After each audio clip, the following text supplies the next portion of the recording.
As I usually do, I like to have a title for my talks that I do at the chapel and online. And the title for the day is Spiritual Beliefs.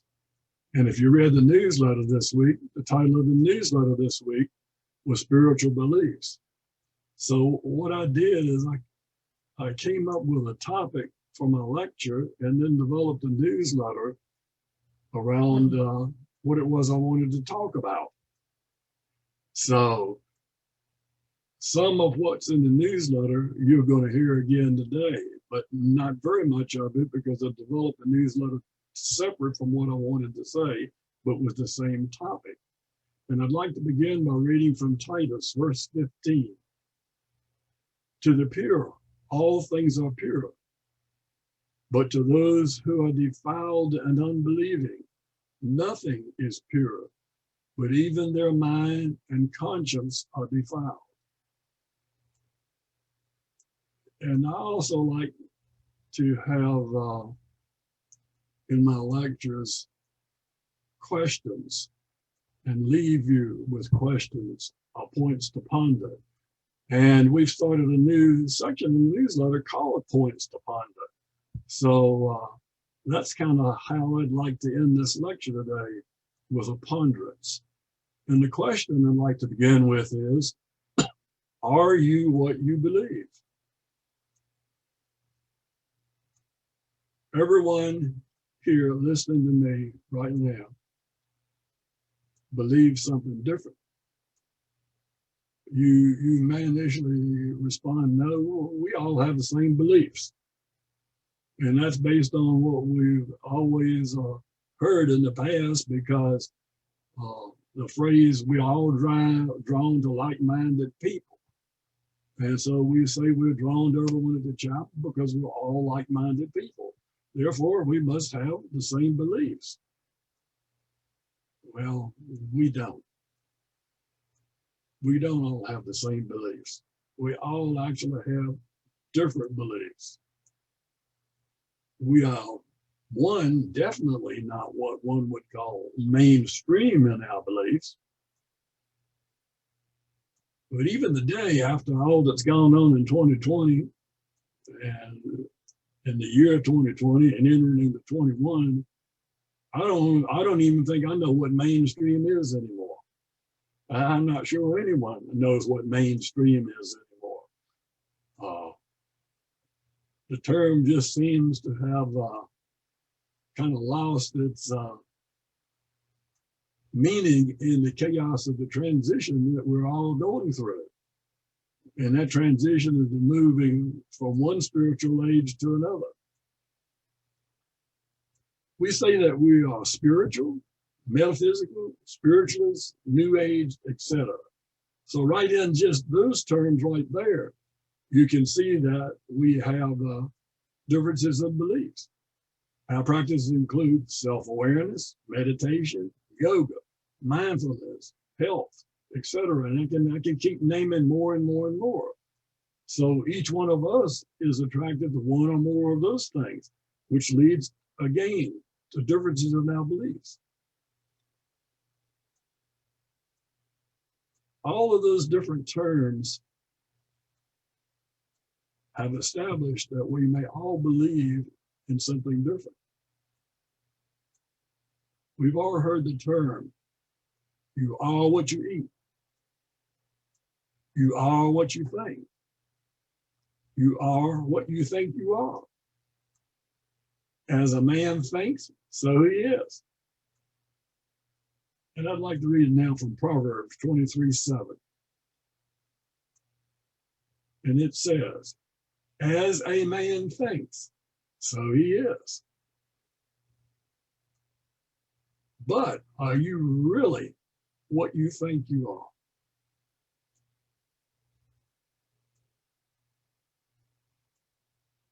The thoughts in my mind do not define me.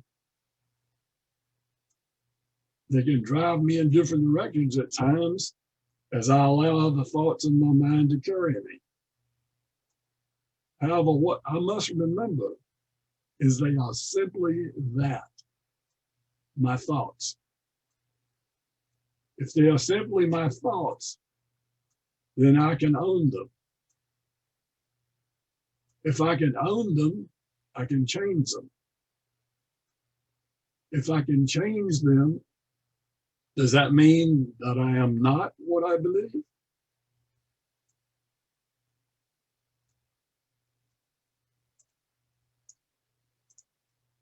As I've moved through life, I find that my spiritual beliefs have changed many, many times.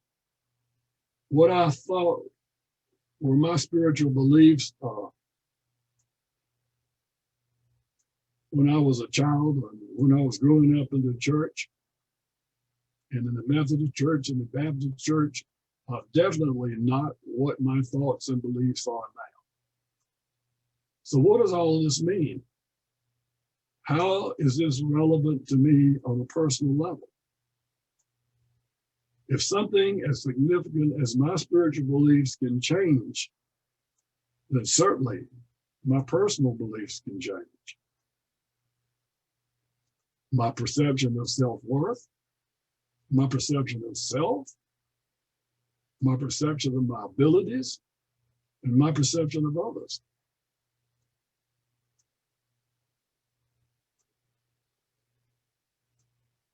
Another question. Am I the rude thought that I have over a perceived obnoxious behavior by someone else? Let me say that one again. Am I the rude thought that I have over a perceived obnoxious behavior by someone else? Susan Bauer sent me a thought for the week, for the newsletter this week, that fit right in perfect with what I'm talking about. And I'd like to read that right now. And here's what Susan sent me. And it's in your newsletter if you didn't see it. Be thankful for all the rude, obnoxious, and difficult people you meet in life.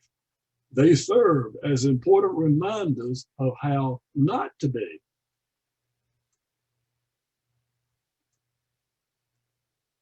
Being in the presence of someone like this can raise our hackles and arouse our emotions. Which comes first, our emotion or our thought? Did what we thought at the time we were interacting with this person cause our emotions to shift and change? Or was there something in our emotion which caused us to have a thought and say that this was an obnoxious, rude behavior?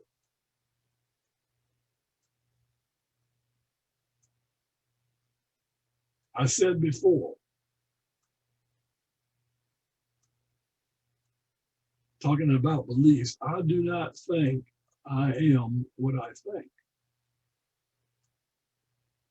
I do not think I am what I think. I am not a rude thought driven by a momentary emotion. I am not a rude thought driven by a momentary emotion. And when I use the term I right now, bear in mind, relate to it as if I am you and you are me. Put yourself in what I'm saying. I am not a rude thought driven by a momentary emotion. You are not a rude thought driven by a momentary emotion. If I allow myself to think that I am, I will forever be judging myself until I lose myself. This does not mean that I do not want to change my thoughts, to be more tolerant, and have more loving thoughts towards and about others. I do, and negative thoughts grow fewer as awareness increases. In other words, I do want to change. I do not want to be a judging person. I do not have to have rude thoughts about other people. I don't want to have rude emotions about other people. I do want to change. I also need to ensure through awareness that I do not unnecessarily judge myself and buy into the concept that I am what I think because of some philosophical, metaphysical, or religious precept. We can get so hung up in what we think we believe, spiritually, metaphysically, religiously, that we just totally judge ourselves right on ever being a spiritual person. Spirituality doesn't mean that you don't have thoughts. Spirituality doesn't mean that you don't have emotions. But what we do is we tend to judge ourselves over those thoughts and those emotions. But as I said before, I do not think I am my thought. I do not think I am what I think. I'm going to carry that even further. I don't even really think I am what I believe. Because I've already said, my beliefs have changed numerous times. Instead of improving our spiritual growth, we can stunt our spiritual growth by not remaining aware and simply accepting such concepts. Awareness allows us to see, to grow, and to love ourselves and others as we grow. Is there some area in which you feel that you're not growing, that you're stuck? Is there some area or aspect of your life that you do not love yourself or others? Is it because it is real? Or is it because you think that you are what you think? As I said before, I do not believe that I am what I think. I do not believe that I am what I think. I do believe that I am what I believe at any given moment. I do believe that I am what I believe at any given moment. And I'd like to read again from Titus, verse 15. To the pure, all things are pure. We all reach elevated states of consciousness. We all touch into that level where we are pure of heart. It is in those states that we are what we believe. We were in that state of purity of heart. We are what we believe. Whatever is asked from a state that is pure in heart and conscious is granted to you. I'm going to say that again. Whatever is asked from a state that is pure in heart and conscious is granted to you. I ask you to consider this for a moment. Could it be possible that thinking we are what we think masks not only what we are receiving, but also what we really desire and are giving?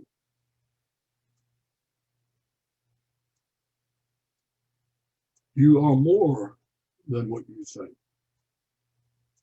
You are greater than what you think you are. I believe that you are what you truly believe and not what you think. Do not believe that you are what you think because of what someone else said. Blind acceptance of another's interpretation of a truth may mislead.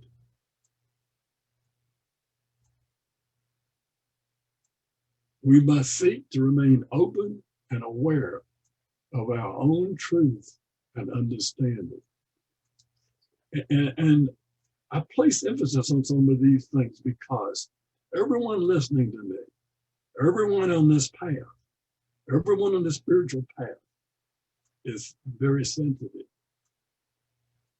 People that are on the path that we're on and follow the concepts that we follow are more sensitive than the world population. And being more sensitive, you are more susceptible. We are more susceptible. I'm more susceptible.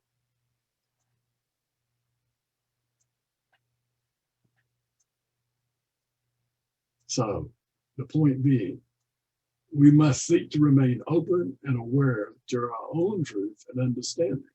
And that goes to listening to anyone and everyone, whether we're getting the message, whether we're getting the reading, whether we're interacting and just talking, and who we're talking to.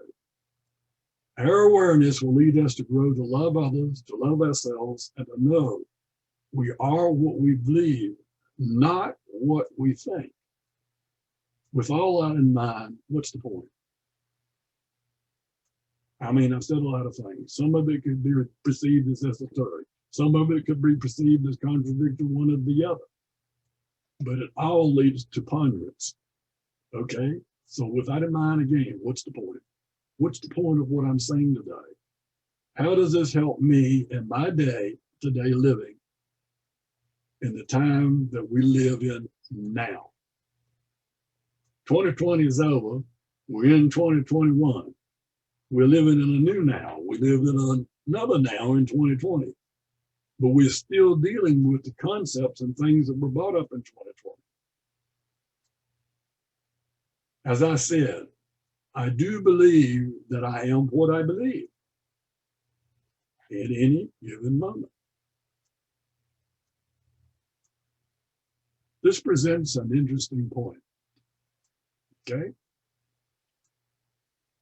If as I said, I do believe that I am what I believe, then everyone else must also believe they are what they believe. Internalize that as you. If, as I said, I do believe that I am what I believe, then everyone else must also believe they are what they believe. Now I want to read, I have a quote I want to share with you. And this quote is from Vladimir Lenin. Okay, Vladimir Lenin. I keep wanting to say Putin. Same country, different person. Same beliefs and concepts almost, but different person. And here's what Vladimir Lenin said. A lie told often enough becomes the truth. A lie told often enough becomes the truth.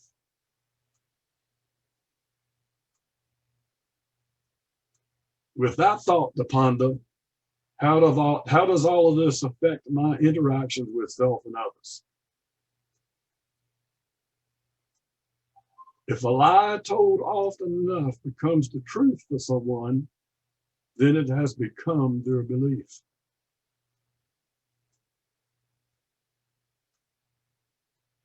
So today, there may be a lot of people who have a belief, which they believe is the truth, based on a lie.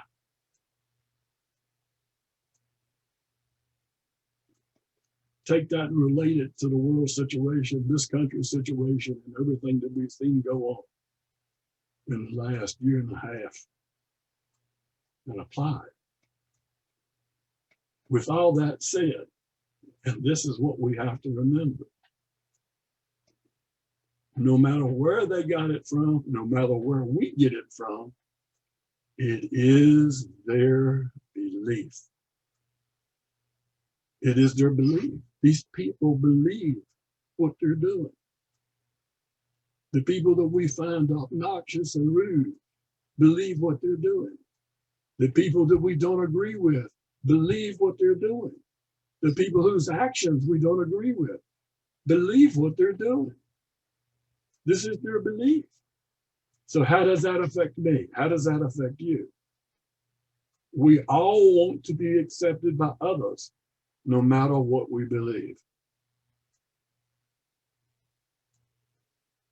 Everyone wants to be accepted by others, no matter what they believe. So we need to accept others without the judgment of what they believe. If we can do that, we can get along with each other. We need to accept others without the judgment of what they believe. And carry that all back through what I've gone through. I said, I don't think I am what I think. That can be carried further because I don't believe what I believed when I was younger. So what a person believes today may be different tomorrow. So if we can interact with each other without judging what we believe is their belief, because it is their belief, then we can get along with them better. So,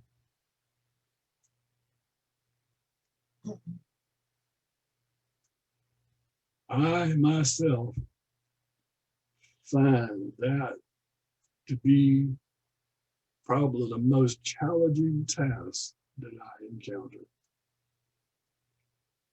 And I know you know too. It's very hard to not talk about, that's crazy. That person nuts. I don't understand what they're talking about. How can they say that? How can they act like that? How can they do that? And don't tell me you don't do it. Don't tell me you haven't said it. Don't tell me that you haven't thought it. And don't tell me that you haven't felt it, because I know we're all similar enough that we all got these feelings, okay? But my whole thing here has been, it's not that person. That person is not what they think. That person really isn't what they believe in the next moment in their life. So, bottom line, I do know that if I could put this into practice, and this became my practice, what's my benefit out of this? How is this going to benefit me? You and me, I'm you. Say it, that's me. How is that going to benefit me? What's my benefit out of this? What do I get out of it? Here's what I get out of it. If I can put this into practice, I'll lead a more peaceful, quiet, and loving life.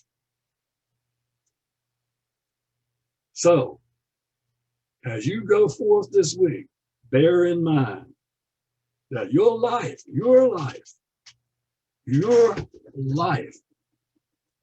will be much better if you accept others without the judgment of what they believe. Accept others without the judgment of what they believe. Thank you for allowing me to share.